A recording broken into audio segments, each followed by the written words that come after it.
concerne essayer d'approcher un petit peu les mécanismes pathologiques démographiques infectieuses en fonction des différents germes. Alors, bon, je rappelle ici pour les plus jeunes que l'endocarite infectieuse, c'est une maladie qui reste grave et que malgré les progrès diagnostiques et thérapeutiques, eh bien, le taux de mortalité reste élevé, entre 10 et 30% des cas selon les sites. Que le diagnostic habituellement se fait pour un patient qui est fébrile, qui a des hémocultures positives, et lorsqu'on voit bien sûr des végétations à l'échographie, et que sur le plan histologique, en ce qui me concerne moi, le diagnostic je le fais si je vois les micro-organismes, mais ce n'est pas toujours le cas. Les végétations, en règle générale, elles sont présentes, et surtout, ce qu'on voit toujours, c'est un infiltrat inflammatoire dans le tissu valvulaire. D'autre part, ce sont actuellement les staphylocoques, les streptocoques et les entérocoques qui représentent la majorité des cas, on voyait 80%, et que ce type de micro-organisme induit généralement des végétations qui sont volumineuses.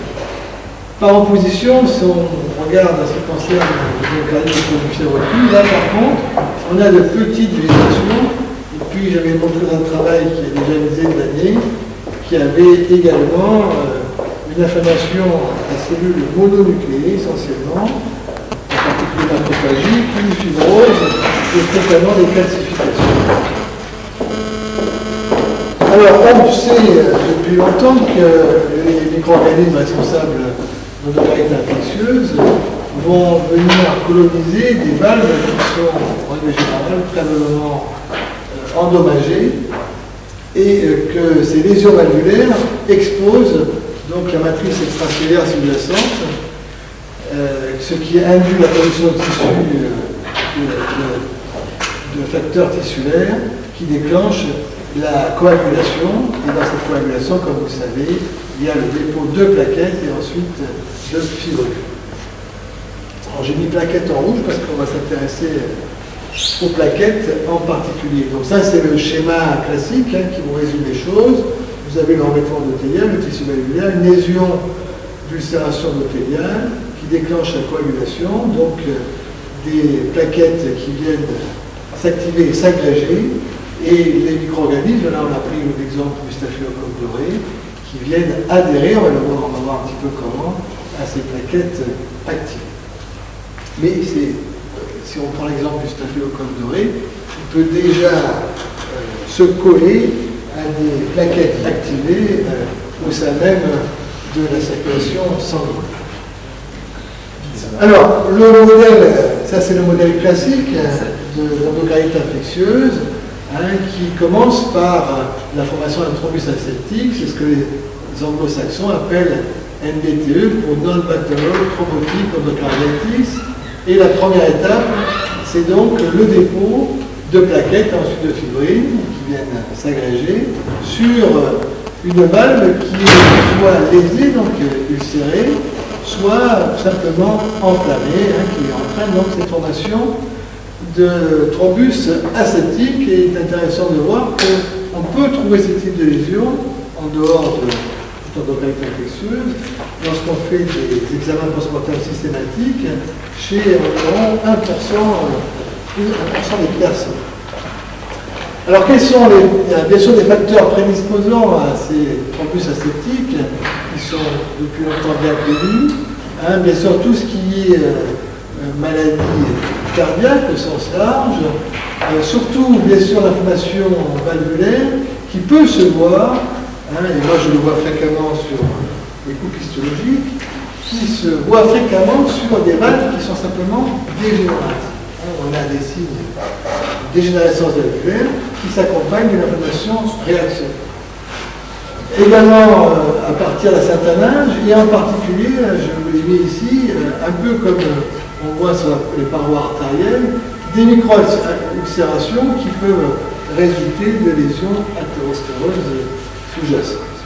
Bon, il y a d'autres facteurs qui sont bien connus, tout ce qui modifie le flux sanguin au cours de maladies cardiaque congénitale, également bien sûr tout ce qui est anomalie valvulaire congénitale, comme la bicuspidie aortique, la mise en place de prothèses valvulaires, mais également les cancers, la coagulation vasculaire intravasculaire disséminée, l'urémie et les états inflammatoires comme le lupus ou la polyarthrite rhumatoïde.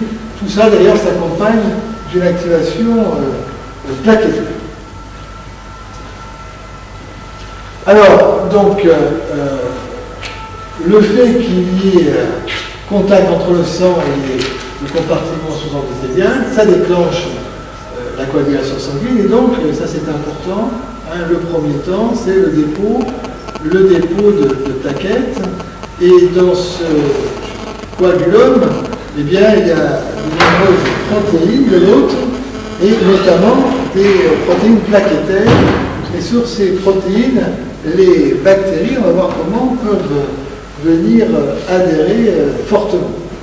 De plus, l'état inflammatoire qui en résulte fait que ça active les cellules endothéliales qui vont exprimer également des molécules d'adhésion et principalement des intégrines bêta.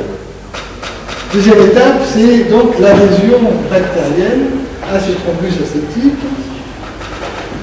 Et on sait donc que les bactéries peuvent adhérer à ces liaisons valvulaires, ou même directement sur des cellules endothéliales activées parce qu'il y a une inflammation. Elles adhèrent par l'intermédiaire d'adhésines. Et en ce qui concerne le staphylocoque doré et les streptocoques, il y a principalement ces adhésines-là qui ont été décrites, à savoir le clonine factor A et les protéines de liaison de la fibronectine. Alors ce clonine factor A se lie au fibrinogène, il induit de plus une agrégation plaquettaire rapide. Les protéines de liaison de la fibronectine donc, se lient, comme leur nom l'indique, à la fibronectine, qui sert de pont, parce que cette fibronectine va venir se lier à une intégrine de la famille des vétérans, alpha 5, qui est présente notamment au niveau de la matrice extracellulaire, et ça induit en plus une activation des cellules endothéliales, des plaquettes, ça induit une inflammation locale et une activité procoagulante. Pour le staphylocoque doré, on a de plus décrit ces protéines de la famille des sérum qui se lient aux plaquettes et qui induisent là encore l'agrégation plaquettaire et une dégranulation plaquettaire.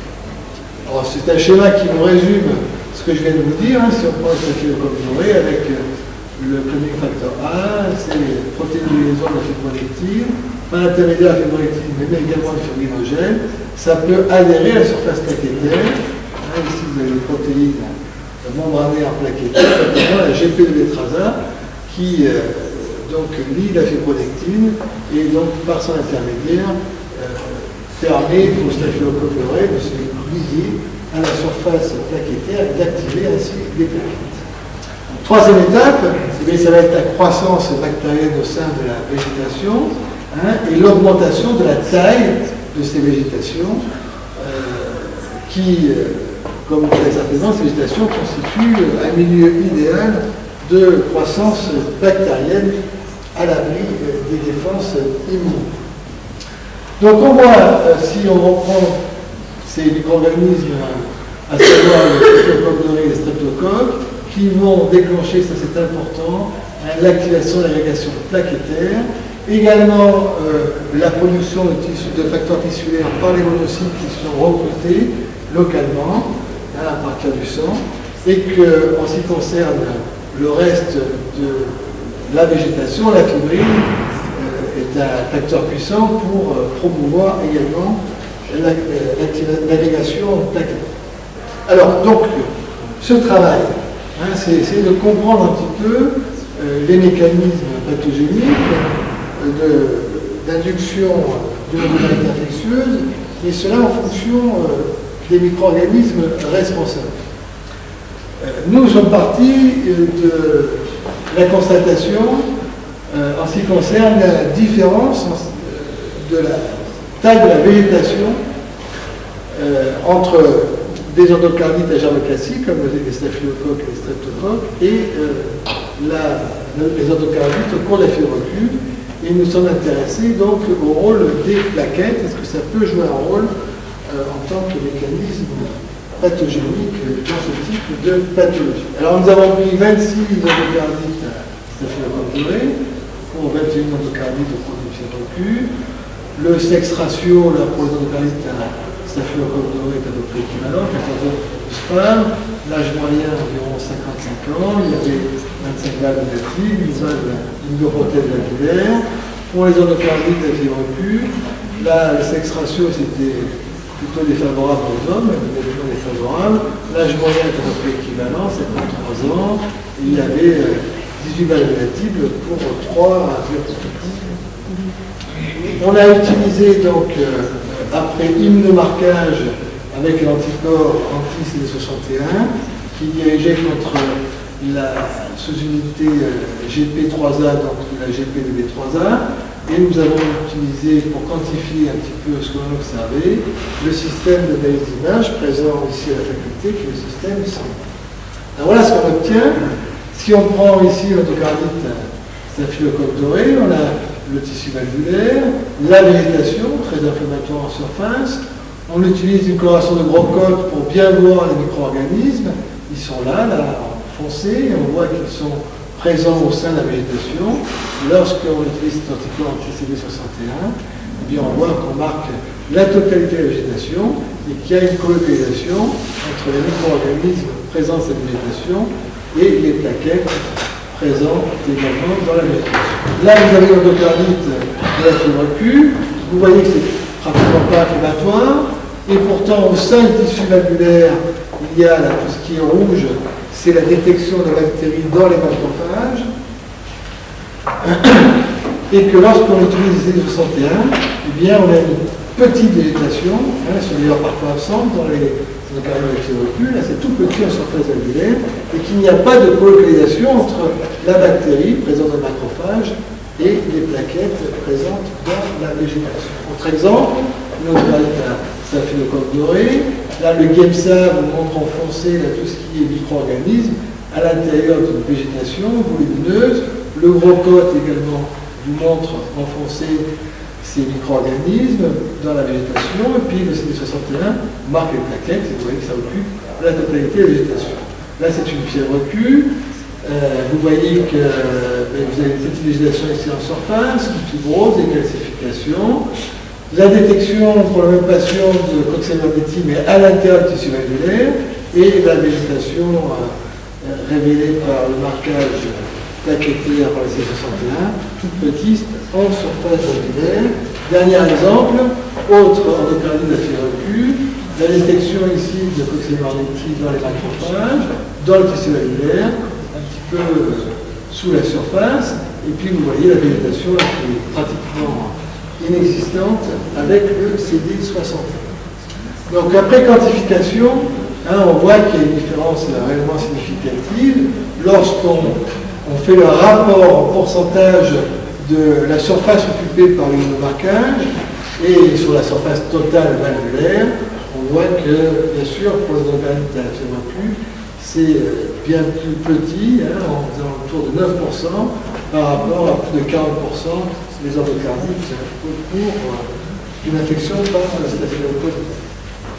Donc on a une différence significative dans la taille de végétation, des végétations volumineuses pour le staphylocoque doré, qui ces volumineuses végétations sont associées bien sûr à un pronostic défavorable, puisqu'il y a un risque important ensuite d'embole septique, et en particulier l'accident vasculaire cérébral, et que le nombre de l'application de ces plaquettes dans la végétation diffère aussi, et qu'on a une colocalisation des plaquettes avec le staphylocoque doré, ce qui n'est pas le cas pour Coxella burgdorferi. Alors, le mécanisme conventionnel dont je vous ai parlé pour les endocardites classiques, staphylocoque, streptocoque ou entérocoque, peut-il être valable pour Coxella burgdorferi? A priori, ça ne semble pas être le cas, puisque pour ce type d'endocardite, même si on les observe plus souvent sur des valves qui sont probablement lésées, on peut se poser la question, non pas d'une ulcération valvulaire ou d'une inflammation locale des cellules endothéliales qui recouvre la valve, mais plutôt d'une inflammation au sein du tissu valvulaire qui pourrait être le point de départ de l'endocardite. Là, j'ai recopié ce qui était marqué dans un des articles qui disait que l'inflammation valvulaire que l'on peut voir au cours de phénomènes dégénératifs et là qui se produisent dans le tissu valvulaire ont des conditions qui pour l'instant sont inconnues pour être importantes dans la pathogénie de l'endocardite infectieuse au cours de la fièvre reclus, bien que pour l'instant les données expérimentales ne sont pas disponibles, n'ont pas été obtenues. Alors, simplement, je vous rappelle encore des caractéristiques histologiques des endocardites au cours de la fièvre reclus. Petite végétation, nous vous avons montré avec un faible dépôt de plaquettes, fibrose et calcification qu'on observe souvent, qui montre tout simplement, contrairement au staphylocoque doré, un germe très virulent. Là, on a une endocardite qui évolue lentement, sur des semaines, voire des mois. Une inflammation qui n'est pas du tout comme le staphylocoque doré, le streptocoque, où les neutrophiles prédominent, là plutôt des cellules macrophagiques, bien sûr sans granulome inflammatoire comme dans la fièvre aiguë, et qu'on a une localisation mucocéphalométique qui se fait dans le tissu valvulaire, indépendamment du dépôt de plaquettes s'il existe et qui concerne la petite végétation de surface. Alors ça, c'est un mécanisme hypothétique, pathogénique, que je vous présente. Il faudra essayer un petit peu de démontrer. Si on part donc de lésions valvulaires dégénératives avec une inflammation actionnelle, ou alors de conditions pour l'instant pathologiques indéterminées, mais qui vont avoir pour résultat d'entraîner l'inflammation du tissu valvulaire. Cette inflammation, comme toute inflammation, va générer une néoangiogénèse. Cette néoangiogénèse, c'est donc des vaisseaux, parce que les valves cardiaques ne sont pratiquement pas vascularisées. Si vous avez des vaisseaux dans une valve, en règle générale, c'est dû à une inflammation du tissu valvulaire, ce qui permettrait à des monocytes circulants infectés par tout monétique de pénétrer à l'intérieur du tissu valvulaire, à l'intérieur de ces vaisseaux, et de franchir la barrière vasculaire pour se retrouver dans le tissu valvulaire, ce qui entraînerait à ce moment-là une inflammation valvulaire plus importante, qui en retour augmenterait l'angiogénèse, ou en tout cas l'inflammation, qu'elle soit au départ localisée, peu abondante, ou l'inflammation importante générée par la présence à ce moment-là, macrophages infectés par tout ça pourrait entraîner secondairement des lésions endothéliales en surface, ce qui expliquerait la présence de végétation, même si c'est sur de petite taille, au cours de la fièvre. Voilà, donc en conclusion, je vous rappelle ces résultats. Si on compare les deux types d'endocardites, pour la fièvre reclus, de petite végétation, alors qu'elles sont volumineuses pour les endocardites de la fièvre reclus, avec un pourcentage de plaquettes qui, vous voyez, est grandement différent, puisqu'on avait dit pour la fièvre reclus environ 9% sur la série qu'on a étudiée, alors que c'est 43% pour les staphylocoques dorés, et qu'il n'y a pas de colocalisation entre la bactérie et la végétation pour la fièvre reclus, alors que c'est le cas pour les endocardites dues à staphylocoque doré. Donc, ça explique quand même des différences, ce rôle des plaquettes, des différences dans la cinétique, même si ce n'est pas le seul facteur, mais des différences dans la cinétique d'évolution des endocardites, très rapide pour le staphylocoque doré, beaucoup moins pour la fièvre reclus, avec un risque embolique qui est très important pour les endocardites classiques, le staphylocoque et également la streptocoque. Je ne pense pas que, c'est dommage, Michel, il n'y a pas un risque embolique important pour les endocardites de la fièvre reclus. Mathieu là, comme ça. Mathieu. Il y a un risque qu'il faut qu'on reprenne dans la série pour comparer un On pourcentage. va voir un petit peu. Pour comparer les pourcentages, mais il y a des AVC quand même. Ouais. Parce que vu la taille de l'élévation, a priori, il ne devrait pas avoir un risque important. Et donc après, on peut discuter, bien sûr, le rôle des anti-arrivants plaquettaires pour les endocardites à staphylocoque, puisqu'on voit que les plaquettes jouent un rôle majeur dans ce type d'endocardite infectieuse. Voilà. Merci Hubert.